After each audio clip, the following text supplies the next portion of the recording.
بسم اللہ الرحمن الرحیم۔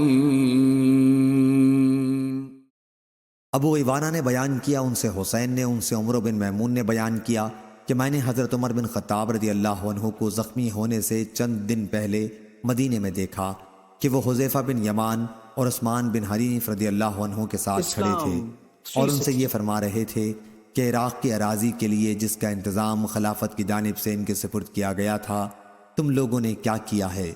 کیا تم لوگوں کو یہ اندیشہ تو نہیں ہے کہ تم نے زمین کا اتنا محصول لگا دیا ہے جس کی گنجائش نہ ہو؟ ان لوگوں نے جواب دیا کہ ہم نے ان پر خراج کا اتنا ہی بار ڈالا ہے جسے ادا کرنے کی زمین میں طاقت ہے، اس میں کوئی زیادتی نہیں کی گئی ہے۔ عمر رضی اللہ عنہ نے فرمایا کہ دیکھو پھر سمجھ لو کہ تم نے ایسی جمع تو نہیں لگائی جو زمین کی طاقت سے باہر ہو۔ راوی نے بیان کیا کہ ان دونوں نے کہا کہ ایسا نہیں ہونے پائے گا۔ اس کے بعد عمر رضی اللہ عنہ نے فرمایا کہ اگر اللہ تعالیٰ نے مجھے زندہ رکھا تو میں عراق کی بیوہ عورتوں کے لیے اتنا کر دوں گا کہ پھر میرے بعد کسی کی محتاجی نہیں رہے گی۔ راوی عمر بن میمون نے بیان کیا کہ ابھی اس گفتگو پر چوتھا دن ہی آیا تھا کہ عمر رضی اللہ عنہ زخمی کر دیے گئے۔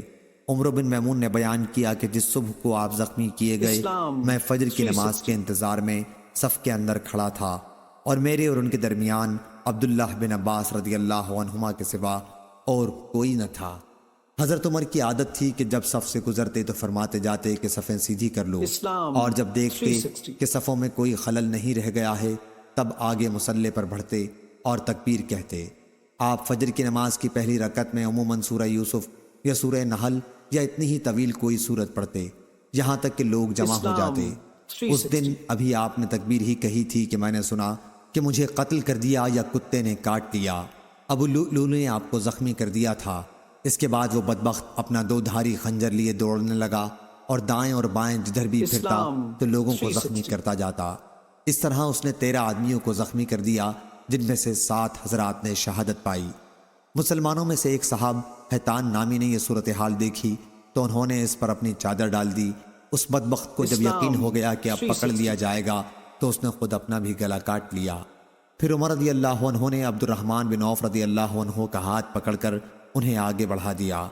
عمر بن میمون نے بیان کیا کہ جو لوگ عمر رضی اللہ عنہ کے قریب تھے انہوں نے بھی وہ صورتحال دیکھی جو میں دیکھ رہا تھا، لیکن جو لوگ مسجد کے کنارے پر تھے پیچھے کی صفوں میں تو انہیں کچھ معلوم نہیں ہو سکا۔ البتہ چونکہ عمر رضی اللہ عنہ کی قرات نماز میں انہوں نے نہیں سنی تو سبحان اللہ کہتے رہے۔ آخر حضرت عبد الرحمن بن عوف رضی اللہ عنہ نے لوگوں کو بہت ہلکی نماز پڑھائی۔ پھر جب لوگ واپس ہونے لگے تو عمر رضی اللہ عنہ نے فرمایا ابن عباس دیکھو مجھے کس نے زخمی کیا ہے۔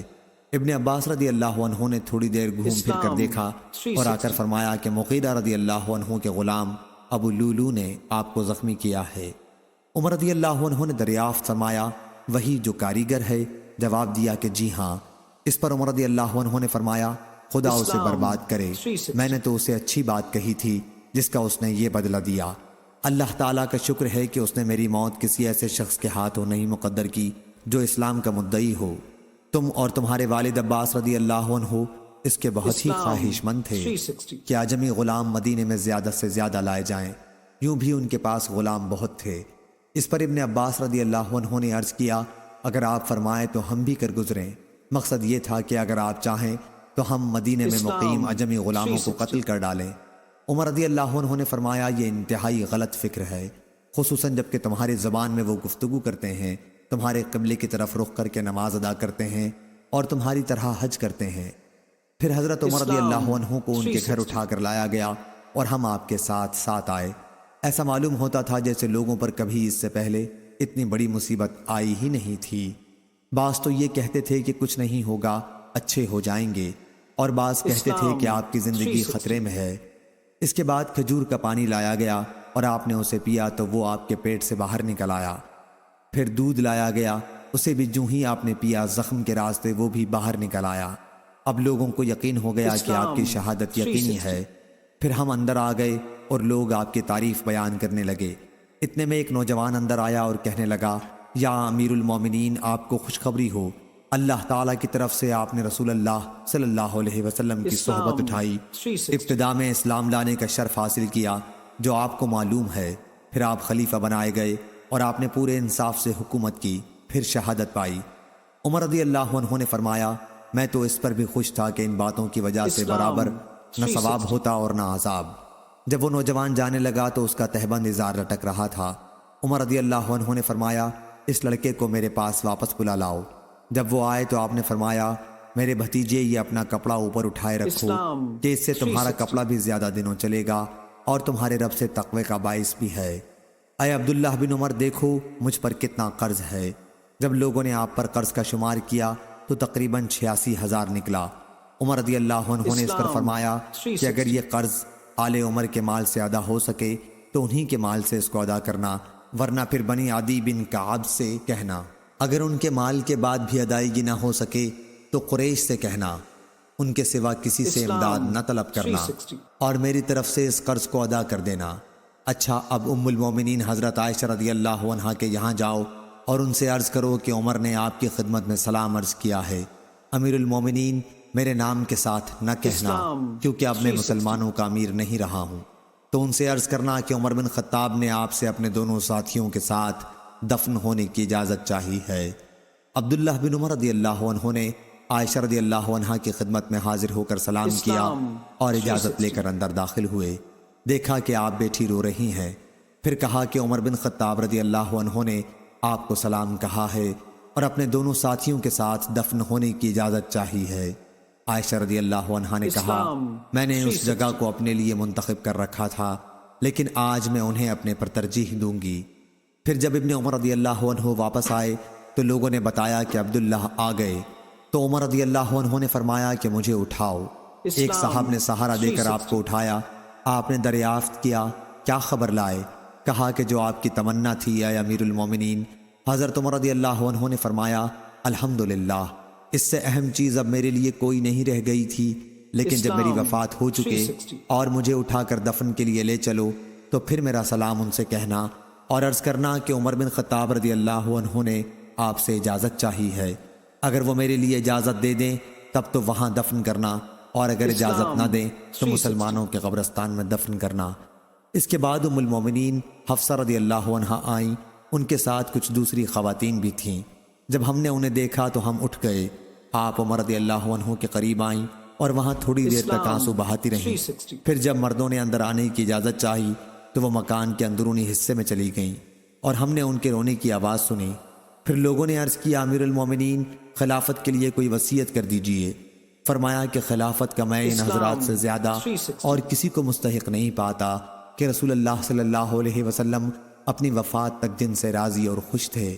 پھر آپ نے علی، عثمان، زبیر، طلحہ، سعد اور عبد الرحمن بن عوف کا نام لیا اور یہ بھی فرمایا کہ عبداللہ بن عمر کو بھی صرف مشورے کی حد تک شریک رکھنا، لیکن خلافت سے انہیں کوئی سروکار نہیں رہے گا، جیسے آپ نے ابن عمر رضی اللہ عنہ کی تسکین کے لیے یہ فرمایا ہو۔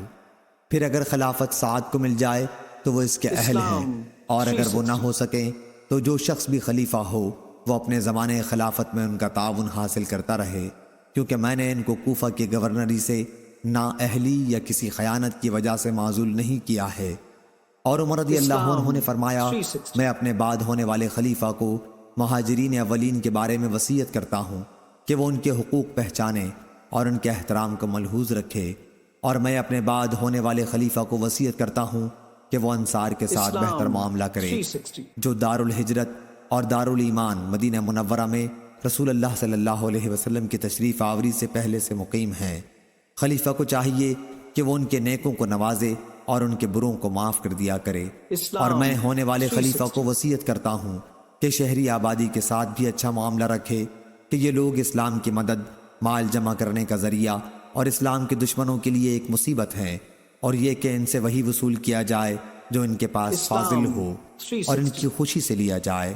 اور میں ہونے والے خلیفہ کو بدویوں کے ساتھ بھی اچھا معاملہ کرنے کی وصیت کرتا ہوں کہ وہ اصل عرب ہیں اور اسلام کی جڑ ہیں، اور یہ کہ ان سے ان کا بچا کھچا مال وصول کیا جائے اور انہی کے محتاجوں میں تقسیم کر دیا جائے۔ اور میں ہونے والے خلیفہ کو اللہ اور اس کے رسول کے عہد کی نگہداشت کی جو اسلامی حکومت کے تحت غیر مسلموں سے کیا ہے وصیت کرتا ہوں کہ ان سے کیے گئے عہد کو پورا کیا جائے، ان کی حفاظت کے لیے جنگ کی جائے اور ان کی حیثیت سے زیادہ ان پر بوجھ نہ ڈالا جائے۔ جب عمر رضی اللہ عنہ کی وفات ہو گئی تو ہم وہاں سے ان کو لے کر عائشہ رضی اللہ عنہ کے حجرے کی طرف آئے۔ عبداللہ بن عمر رضی اللہ عنہ نے سلام کیا اور عرض کیا کہ عمر بن خطاب رضی اللہ عنہ نے اجازت چاہی ہے۔ ام المومنین نے کہا انہیں یہیں دفن کیا جائے، چنانچہ وہ وہیں دفن ہوئے۔